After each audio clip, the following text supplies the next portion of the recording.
Hello friends, आज हम आपको इस वीडियो में बताने वाले हैं सीटेट एनसीईआरटी ईवीएस जो कि आपके सीटेट एग्ज़ाम में 50 नंबर की आपको देखने के लिए मिलती है। तो फ्रेंड्स, अगर आप इस सीटेट एग्ज़ाम की तैयारी कर रहे हैं तो आप वीडियो को बिना स्किप किए हुए लास्ट तक ज़रूर देखिए, क्योंकि ये वीडियो आपके लिए बहुत ही ज़्यादा इंपॉर्टेंट, बहुत ज़्यादा यूजफुल होने वाली है। तो फ्रेंड्स, अगर आपने अभी तक चैनल को सब्सक्राइब नहीं किया है तो वीडियो शुरू होने से पहले आप चैनल को एक बार सब्सक्राइब ज़रूर कर दें। तो चलिए स्टार्ट करते हैं हम फूलों के बारे में, यानी अबाउट फ्लावर्स। आपने कई प्रकार के फूल तो देखे होंगे, सभी फूलों की अपनी अपनी खूबी होती है और सभी के जो है कलर्स यानी अलग अलग होते हैं। कुछ फूल पानी के अंदर उगते हैं तो कुछ फूल झाड़ियों में उगते हैं, कुछ फूल औषधि का भी काम करते हैं तो कुछ फूल मौसम के अनुसार अपना जो कलर है उसे बदलते रहते हैं। कुछ फूल कांटेदार होते हैं और कुछ फूल बेल पर ही उगते हैं। तो चलिए हम इन फूलों के बारे में जानते हैं। फूलों के बारे में हम स्टार्ट करते हैं। पेड़ों पे लगने वाले फूल, तो पेड़ों पे जो फूल लगते हैं वो हैं गुलमोहर और पलास। जो पानी के पौधे पर उगते हैं वो हैं कमल और कुमुदनी। जो फूल झाड़ियों पर लगते हैं वो है गुलाब और बेला। जो फूल बेल पे लगते हैं वो है चंपा और रात की रानी। जो फूल साल भर खिलते हैं वो हैं आपके गुलाब और गुड़हल। नेक्स्ट है जो फूल किसी खास महीने में ही लगते हैं यानी खिलते हैं वो है गेंदा और डहेलिया, जो कि अक्टूबर और फरवरी माह में ही खिलते हैं। जो फूल सिर्फ रात में खिलते हैं वो है रात रानी और हरसिंगार। जो फूल दिन में खिलते हैं और रात में बंद हो जाते हैं वो हैं आपके कमल और सूरजमुखी। वह फूल जिनको आंखें बंद करके भी खुशबू द्वारा पहचाना जा सकता है वो है आपके गुलाब और बेला। वह फूल जिनके इस्तेमाल से दवाइयाँ बनाई जाती हैं वो हैं आपके गुलाब और गुड़हल। अब हम आगे बात करते हैं। गुलाब के फूल को औषधि के रूप में भी प्रयोग में लिया जाता है। गुलाब त्वचा के लिए भी बहुत लाभदायक होता है। यदि गुलाब जल में ग्लिसरीन और नींबू का रस मिला दिया जाए तो इस मिक्सचर को अपनी स्किन पर लगाते हैं, और अगर स्किन जो है आपकी खास रूप नहीं देती है तो इसे लगाने से शरीर में यानी आपकी स्किन में कहीं रूखापन है तो इसे मिक्सचर की सहायता से उस रूखेपन को भी आप दूर कर सकते हैं। इससे आपकी स्किन कोमल हो जाती है। अब हम बात करते हैं वहीदा प्रिज्म खान की। Lieutenant commander Waheeda prism Khan भारतीय नौसेना में एक डॉक्टर हैं और नौसेना के समुद्री जहाज पर काम करने वाली गिनी चुनी महिलाओं में से ये एक मानी जाती हैं। नेक्स्ट पॉइंट है आपका इनके बारे में। यह एक ऐसी पहली महिला हैं जिन्होंने एक पूरी परेड की कमान संभाली थी और किसी भी सेना में यह बहुत ही बड़ी बात मानी जाती है। नेक्स्ट पॉइंट है इनके गांव का नाम थन्ना मंडी है, जो कि जम्मू कश्मीर के राजौरी ज़िले में स्थित है। नेक्स्ट बात करते हैं हम पोस्टल कोड की। पोस्टल कोड को हम जिप कोड और पिन कोड भी कहते हैं। इंडियन पिन कोड नंबर का जन्म 15 अगस्त 1972 को हुआ था। जिप का फुल फॉर्म होता है जोन इम्प्रूवमेंट प्लान और पिन का फुल फॉर्म होता है postal index number. Pin code यानी पोस्टल जो है, इस कोड को 6 डिजिट का एक यूनिट नंबर होता है और 16 अंक के नंबर में पूरे एरिया की जानकारी इसमें छुपी हुई होती है। उन्हीं अंकों से हमें पता चलता है कि इस पोस्ट कार्ड को कहाँ पे भेजना है। पॉइंट नंबर फर्स्ट है आपका, पहला अंक क्षेत्रों में से एक को इंगित करता है।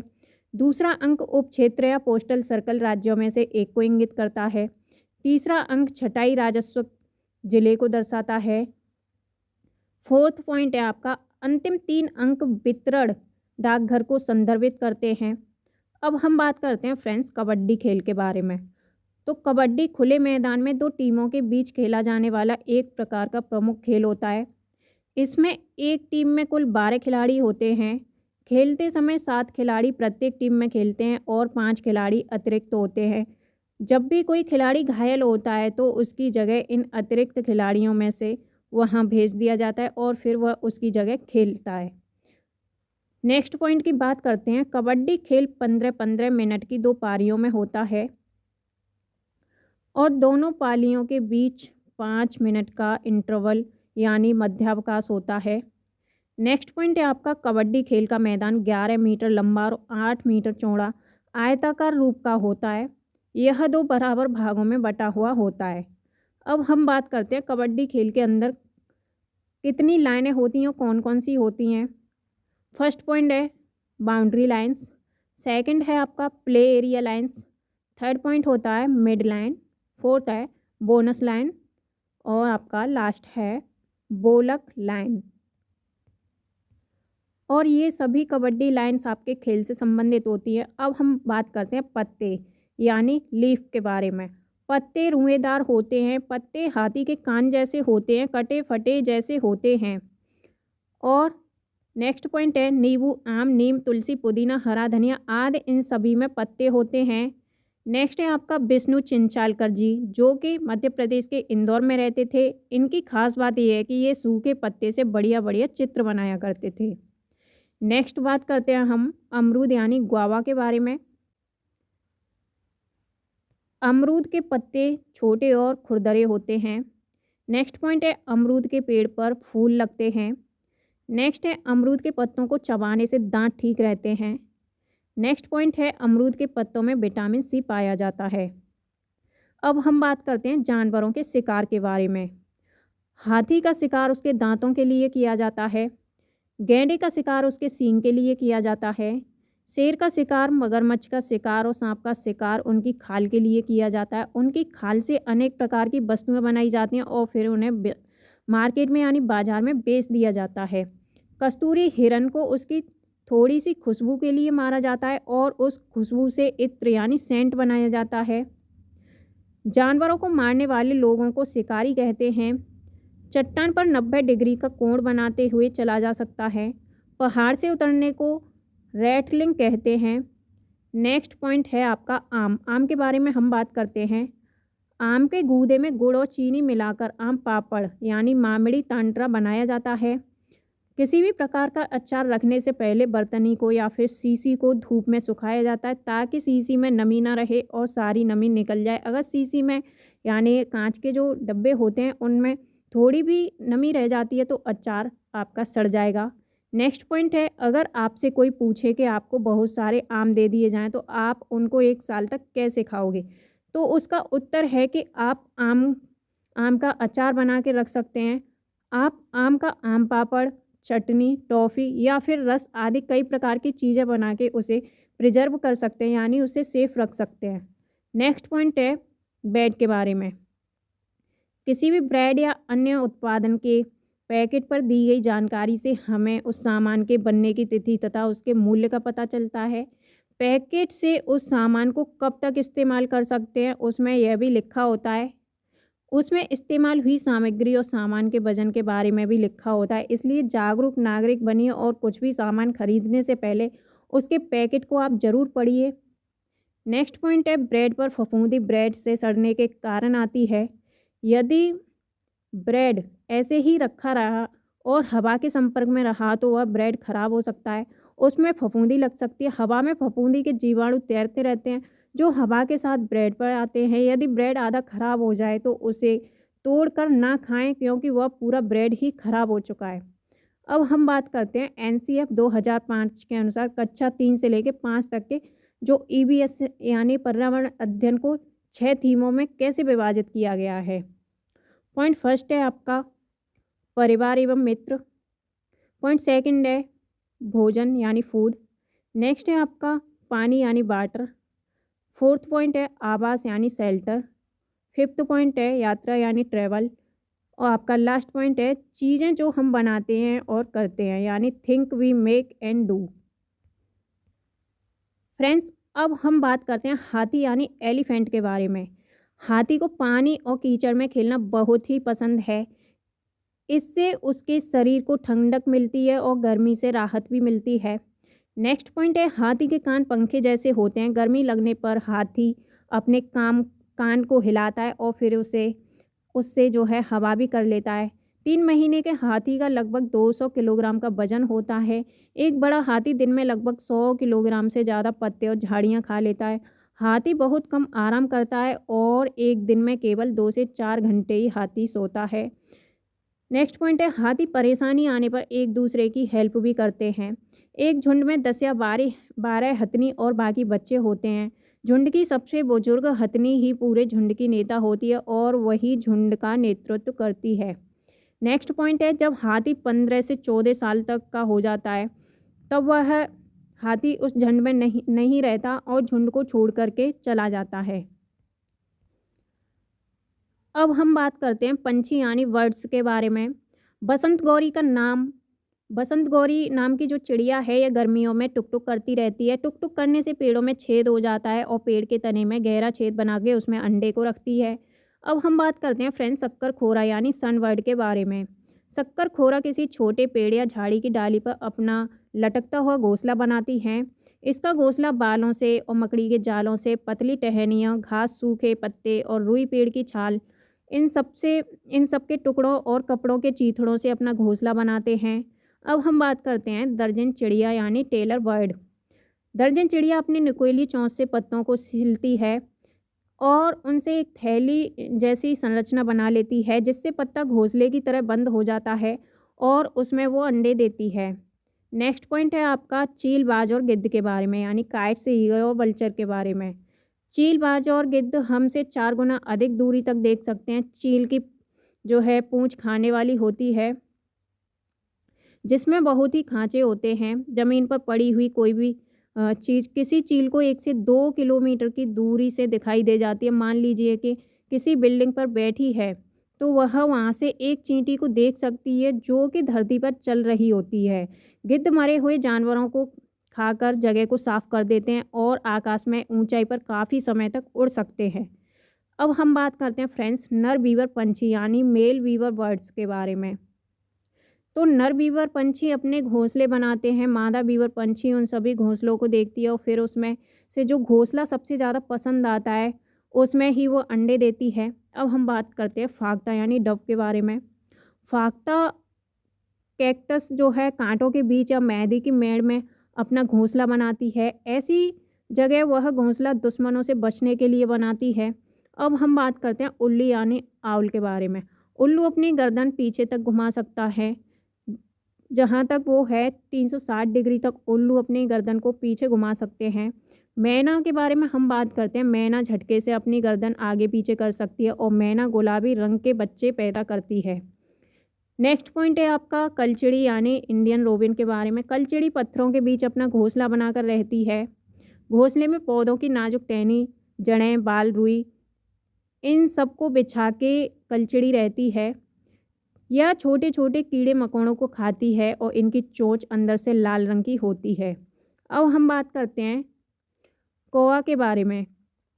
कौए के घोंसले में लोहे के तार और लकड़ी की टहनियाँ जैसी चीज़ें भी होती हैं। कौआ पेड़ की ऊंची डाल पर अपना घोंसला बनाता है।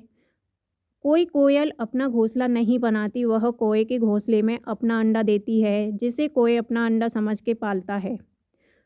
गौरैया यानी स्पैरो के बारे में हम बात करते हैं। गौरैया अलमारी के ऊपर या फिर आईने के पीछे अपना घोंसला बनाती है, मतलब घर के आसपास ही ये अपना घोंसला बनाती है। अब हम बात करते हैं कबूतर के बारे में। कबूतर पुराने मकान या खंडर में अपना घोंसला बनाते हैं।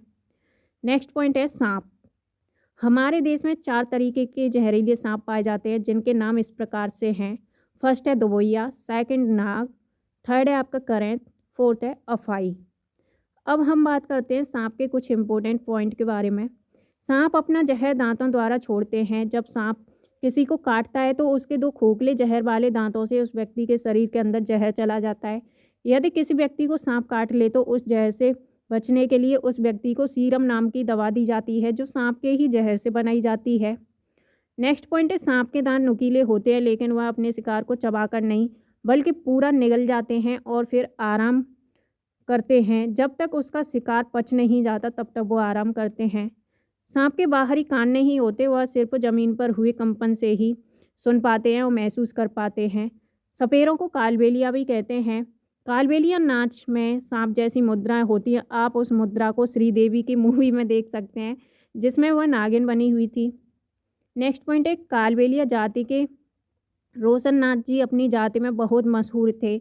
वह बहुत आसानी से खतरनाक और जहरीले सांपों को पकड़ लेते थे। उनके पकड़ने का तरीका काफ़ी अलग था। सबसे पहले वह अपनी धड़कनों को शांत करते थे जिससे वह सांप को पकड़ने जाते थे तब वह उनकी ध्वनियों को महसूस कर पाता था जिससे उसे प्रतीत होता था कि इस शख्स से मुझे कोई खतरा नहीं है क्योंकि यह शांत है।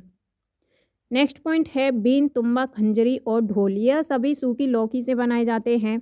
केवल ढोल के अलावा बाकी तीनों बाजे जो हैं सूखी लौकी से बनाए जाते हैं। सांप किसान का मित्र लेकिन केंचुए को किसान का मित्र कहा जाता है। और सांप किसान का मित्र भी है, क्योंकि सांप खेतों में फसलों को चूहे से बचाने में भी मदद करता है। यदि किसी व्यक्ति को सांप काट ले और आप वहां पर खड़े हों, तो सबसे पहले उस सांप का फोटो खींच लें, और जब उस व्यक्ति को अस्पताल ले जाया जाए, तब आपको डॉक्टर को बताना है कि इस सांप ने इसको काटा है। तब वह डॉक्टर तुरंत पहचान जाएगा कि इसको किस प्रकार का एंटीडोट देना है। अब हम पकाने के कई प्रकार होते हैं, जैसे कि भून के, उबाल कर और तल के और सेक कर।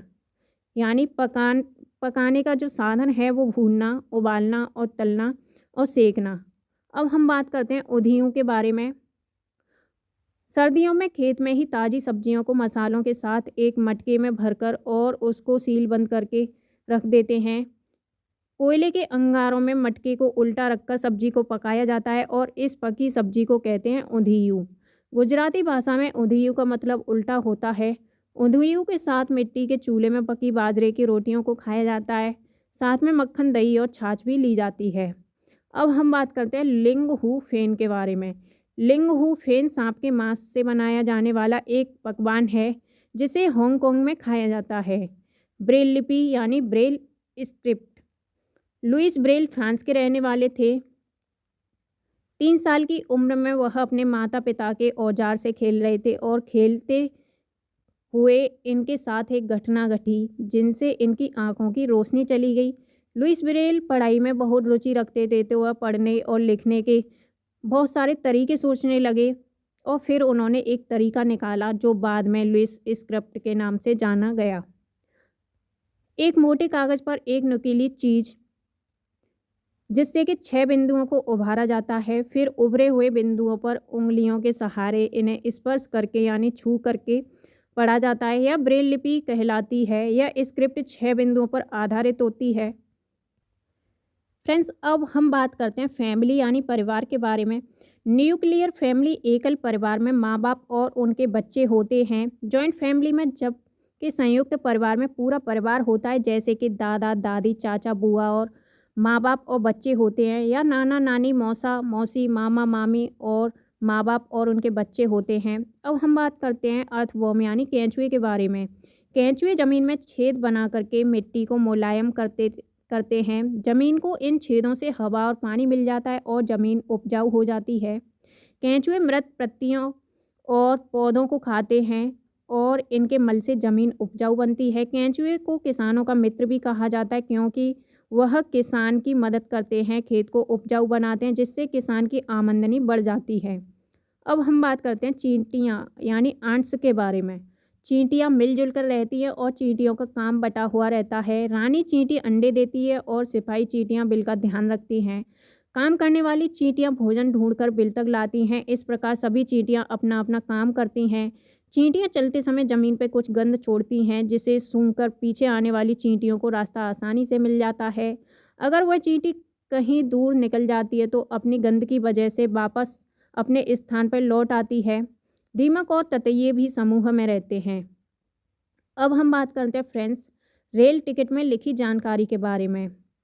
तो इसमें ट्रेन का नंबर लिखा होता है, ट्रेन का नाम लिखा होता है, सफ़र शुरू होने की तारीख तथा समय लिखा होता है, गंतव्य स्थान तक पहुंचने की तारीख तथा समय लिखा होता है, टिकट प्रारंभ होने का स्थान लिखा होता है, टिकट समाप्त होने का स्थान, इसका नाम भी लिखा होता है, बर्थ का नंबर भी लिखा होता है, किराया लिखा होता है, कुल दूरी लिखी होती है, पीएनआर नंबर लिखा होता है, श्रेणी भी लिखी होती है। फ्रेंड्स, अब हम बात करते हैं मच्छर के बारे में। तो फर्स्ट पॉइंट है आपका, मच्छर हमारे शरीर की जो गंध है, खासकर पैरों के तलवों की और हमारे शरीर की गर्मी से ये हमें ढूंढ लेते हैं। मच्छर पानी में अंडे देते हैं। डेंगू, मलेरिया, चिकनगुनिया बीमारी मच्छरों के द्वारा फैलती है। रुके हुए पानी या इकट्ठा हुए पानी में मलेरिया के मच्छर पैदा होते हैं। इसलिए मच्छरों के प्रजनन को रोकने के लिए पानी में मिट्टी का तेल या फिर दूसरा तेल डालना उचित रहता है। इससे पानी का जो पृष्ठ तनाव है कम हो जाता है और ऑक्सीजन की आपूर्ति रुक जाती है, जिससे मच्छर का लार्वा मर जाता है, यानी मच्छर पैदा होने से पहले ही मर जाता है, क्योंकि उसको ऑक्सीजन नहीं मिल पाती। अब हम आपको बताते हैं मच्छरों से बचने के कुछ महत्वपूर्ण उपाय। तो घरों में डीडीटी का छिड़काव किया जाना चाहिए। आसपास पानी को जमा न होने दें। पानी के बर्तन, टंकी और कूलर को साफ रखें। मच्छरदानी का प्रयोग अवश्य करें। जमा हुए पानी में मिट्टी का तेल डाल लें। पानी में मछलियाँ डालने से मछलियाँ मच्छरों के अंडों को खा जाती हैं। मक्खी के डायरिया, हैजा, टाइफाइड आदि बीमारियाँ फैलाती हैं। फ्रेंड्स, अब हम बात करते हैं रेशम का कीड़ा। तो रेशम का कीड़ा अपनी मादा को उसकी गंध से कई किलोमीटर दूर की दूरी से ही पहचान लेता है। अब हम बात करते हैं रैट यानी चूहा के बारे में। चूहों की देखने की क्षमता कम होती है, लेकिन इनके जो है सुनने और स्वाद लेने की क्षमता अधिक होती है। नेक्स्ट पॉइंट है इग्लू। इग्लू बर्फ़ के घर टुंडा प्रदेश में पाए जाते हैं। घर को एस्किमो प्रजाति द्वारा ये बनाते हैं और इन घरों को ही हम इग्लू कहते हैं। अब हम बात करते हैं असम के बारे में। असम में घर ज़मीन से 10 या 12 फीट ऊपर होते हैं। ऊंचाई में बनाने की वजह भारी बारिश और आपदा होती है। यह घर बांस से बनाए जाते हैं और अंदर भी लकड़ियों का प्रयोग होता है। असम में बांस तथा रस्सी के पुल बनाए जाते हैं। यहाँ बारिश बहुत अधिक होती है, कभी कभी घुटनों तक पानी भर जाता है। असम में बांस को गरीबों का टिम्बर कहा जाता है। अब हम बात करते हैं फ्रेंड्स केरल के बारे में। केरल में टैपियोका जमीन के नीचे उगाया जाता है। यह एक प्रकार का फल जिसे केरल के लोग उबाल के खाते हैं। यह देखने में सफ़ेद शकरकंदी जैसा होता है। बल्लम लकड़ी की बनी छोटी नाव होती है जो केरल में पाई जाती है। केरल में बोले जाने वाली भाषा मलयालम भाषा होती है। केरल में मलयालम भाषा बोली जाती है। मलयालम में माँ की बड़ी बहन को बलियम्मा और नानी को अम्मुमा और चाचा को चिटप्पन और चाची को कुज्जम्मा कहते हैं और पिता को अप्पा कहते हैं। केरल में एक जगह से दूसरी जगह जाने के लिए फेरी नाव का प्रयोग किया जाता है। केरल को मसालों का बगीचा भी कहा जाता है। कथकली नृत्य केरल में होता है। केरल में केले के फूलों से सब्जी बनाई जाती है। केरल में नारियल के पेड़ अधिक मात्रा में होते हैं। केरल के निकटवर्ती राज्य हैं तमिलनाडु और कर्नाटक। इनकी राजधानी तिरुवनंतपुरम है। गुजरात से केरल तक की यात्रा के बीच में महाराष्ट्र और कर्नाटक राज्य पड़ते हैं। कोझिकोड केरल में है।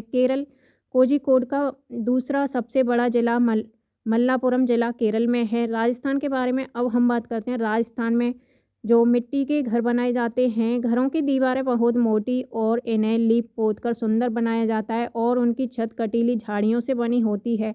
राजस्थान में टैंक को ढका और राजस्थान में अपने आंगन में ज़मीन में गड्ढा खोदकर टैंक का निर्माण करते हैं और अपनी छतों का ढाल बनाते हैं, जिससे कि बारिश का सारा पानी इन टैंकों में जाके गिरता है और बाद में इसे छान के उपयोग में लिया जाता है।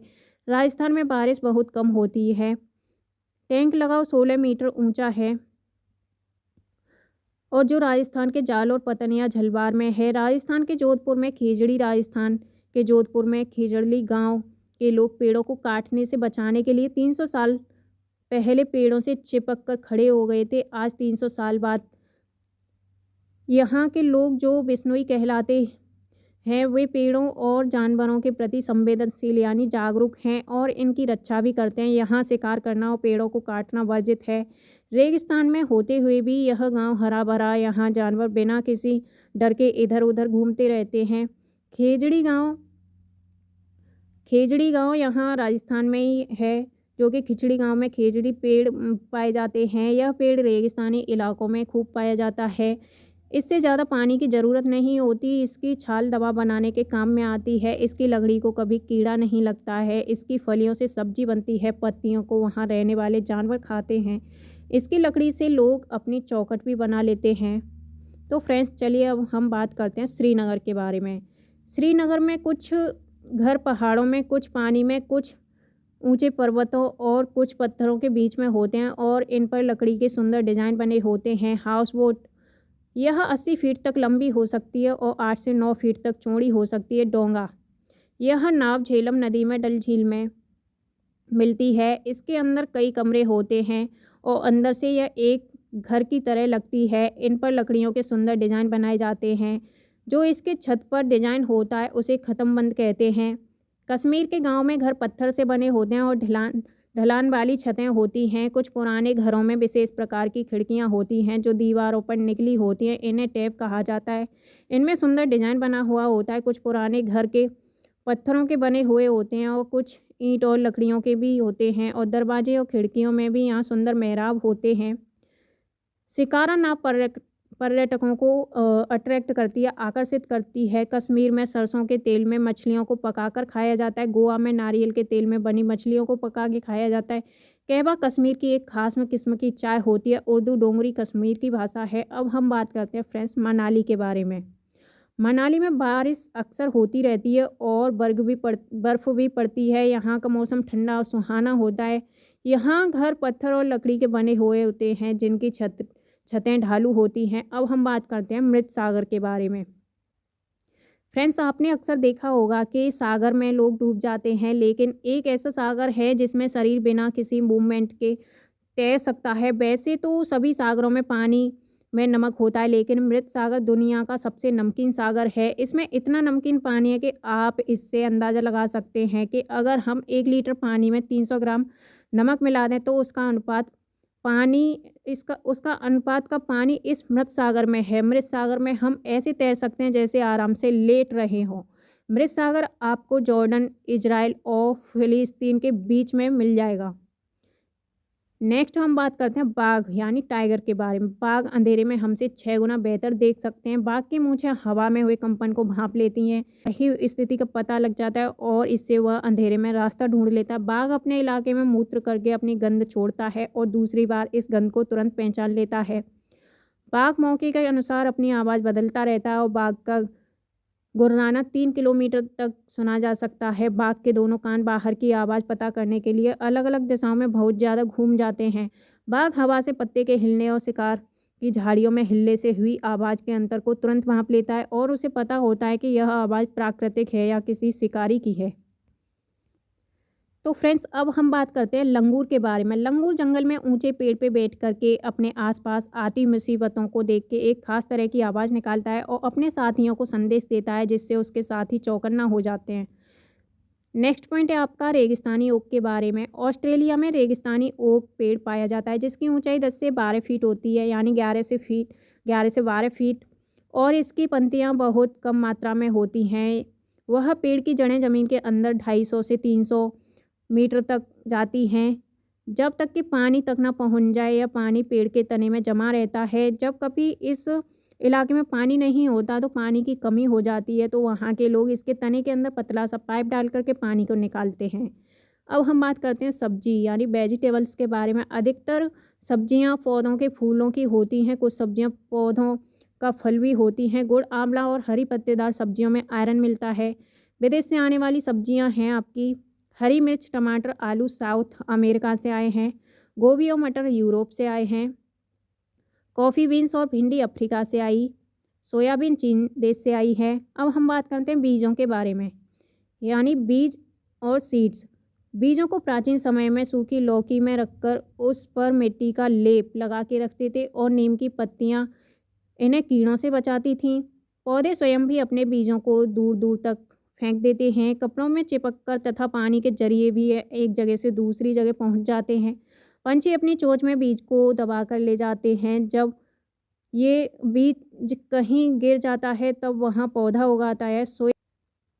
नाशपाती, भिंडी, करेला, खीरा, टमाटर, चीकू आदि में बीज पाया जाता है। मिट्टी में गोबर मिलाने से मिट्टी में कीड़ा नहीं लगता। कपड़े में बंधा हुआ बीज पानी में भिगोई गई कई बीज की तुलना में जल्दी से अंकुरित हो जाते हैं, क्योंकि कपड़े में बीज सांस लेने में सक्षम होता है। यदि बीज को कपड़े में बांध दिया जाए और उनमें से आधे अंकुरित हो जाए तो आधे नहीं, तो इसका कारण होता है कि बीज क्षतिग्रस्त बीज में से टूट गए। बीजों में कीड़ा लग चुके थे। कुछ पौधे बिना बीज के उगते हैं, जैसे गुलाब, गन्ना और केला आदि। माइक्रोस्कोप से बीजों को बारीकी से देखने पे पता चलता है कि बीजों में छोटे छोटे छेद होते हैं। इनकी मदद से बीज कपड़े में और कपड़े को रेशों पे चिपक जाते हैं। यह देखकर मास्टर को आइडिया आया कि वेलक्रो बनाने का। वेलक्रो दोनों से चिपक जाती है और खुलने पर चरचा की आवाज़ आती है, यानी चर की आवाज़ आती है, जैसा कि आपने अपने अपने जो है बस्ते, कपड़े, जूते, पट्टे आदि में देखा होगा और इसका आपने यूज भी किया होगा। यह एक तरह की चिपकन है जो चिपक जाती है और छूट जाती है। तो फ्रेंड्स, आपको ये वीडियो कैसी लगी है आप हमें कमेंट बॉक्स में ज़रूर बताएं, और आप ऐसी ही वीडियोज़ और पाना चाहते हो तो आप हमारे चैनल को सब्सक्राइब करके बेल आइकन को प्रेस ज़रूर करें। Thank you.